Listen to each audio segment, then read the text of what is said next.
In 1812, an English observer named William Carey witnessed a horrific scene. A man suffering from leprosy was pushed into a 7-foot pit by his own mother and sister and burned alive. The community believed his disease was a divine curse for past sins, and fire was the only way to cleanse it. For less visible ailments, the response was equally brutal. If a woman fell ill, families would often summon ghost healers. Instead of prescribing medicine, these healers would chant unintelligible mantras, beat the sick woman with a broomstick to drive out supposed demons, and bang drums until the ritual was over. This is a visualization of the social hierarchy in ancient India. While ancient texts like the Rig Veda outlined early remedies for various diseases, strict caste laws created a monopoly on that knowledge. Healing mantras and treatments were locked entirely in this small top tier. The vast majority of the population in the lower tiers were completely forbidden from even hearing them. Even when the scientific cause of a plague became known, religious taboos actively aided its spread. When scientists proved that rats carried the bubonic plague, locals refused to exterminate them because the rat was revered as the sacred vehicle of the Hindu god Ganesha. Stopping an outbreak meant asking people to violate their deepest spiritual beliefs. For the terminally ill, the ultimate prescription was fatalism. Sick patients were routinely carried to the banks of the Ganges River and simply left there to die. The belief was that dying at this sacred site guaranteed passage to higher spiritual realms, bypassing any attempt at palliative care or medical intervention. The deepest historical barrier to public health in India stemmed from a societal worldview that framed disease as a divine punishment. Seeking a medical cure was treated as a direct rebellion against the will of the gods. Into this environment arrived early Christian missionaries. Guided by the same ethos that would eventually inspire the Red Cross, they believed that you couldn't separate the physical body from the spiritual soul. To preach salvation, they first had to heal the sick. The first medical missionary to arrive in Bengal was Dr. John Thomas in 1783. He came as a surgeon on an East India Company ship, turning his professional training into a platform for medical work years before the more famous William Carey arrived. His breakthrough came when a carpenter named Krishna slipped and broke his arm.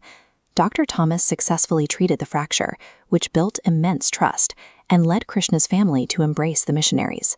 But this alliance triggered a massive, violent backlash, with thousands of locals gathering to curse and threaten the converts. Even when locals accepted Western medicine, another lethal barrier stood in the way: gender segregation. Strict social taboos absolutely forbade male doctors from examining, treating, or even looking at female patients.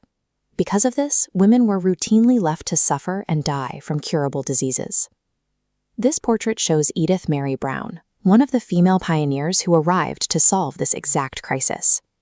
Doctors like Brown in Ludhiana and Dr. Anna Kugler in Guntur built dedicated dispensaries specifically for women. They treated patients who would have otherwise been completely abandoned by the medical system. Before these doctors could fight a single virus or bacteria, they first had to map out and dismantle centuries-old social segregation laws. Earning the right to physically touch a patient meant navigating centuries of established social segregation. As the grassroots efforts grew, the battle shifted to macro institutions. This is the Calcutta Medical College. During a period when cholera and plague were devastating the city, William Carey and his team relentlessly petitioned the government to build this facility in 1835. This requirement created a direct conflict. Teaching modern anatomy is impossible without the physical dissection of human corpses. To the Orthodox Hindu community, this requirement was unthinkable.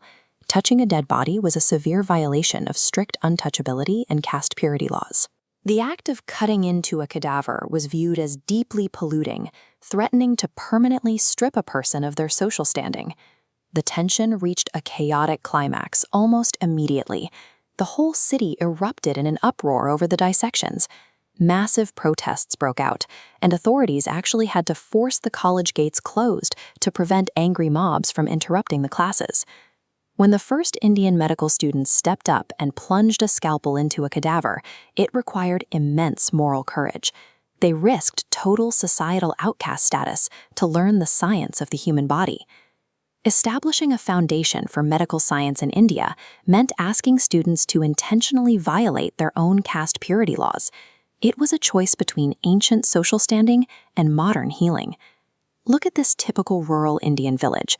Building massive institutions in the city only solved half the problem. Hospitals are practically useless if the population continues to live in highly infectious, unsanitary conditions, where diseases are constantly reborn. The missionaries developed an ingenious communication strategy. They bypassed academic lectures completely and embedded public health instructions directly into local Telugu folk songs and Sunday church liturgy, turning life-saving advice into catchy, memorable tunes. These songs encoded highly specific behavioral changes. They taught villagers to sweep, to isolate animal waste, to safely dispose of dirty water, and warned of heavy alcoholism. To cement these habits, doctors implemented annual health weeks. For an entire week, medical professionals traveled deep into rural areas, working directly with the locals to normalize these new sanitary behaviors among the masses. This is a ward from a missionary medical school, showing a thriving system where patients are receiving dedicated scientific care. Slowly but surely, the era of ghost healers and deadly fatalism faded away. Success in this environment relied on a willingness to abandon lethal traditions in favor of the evidence-based practices that actually save lives. It meant choosing the measurable results of medicine over the spiritual comfort of tradition.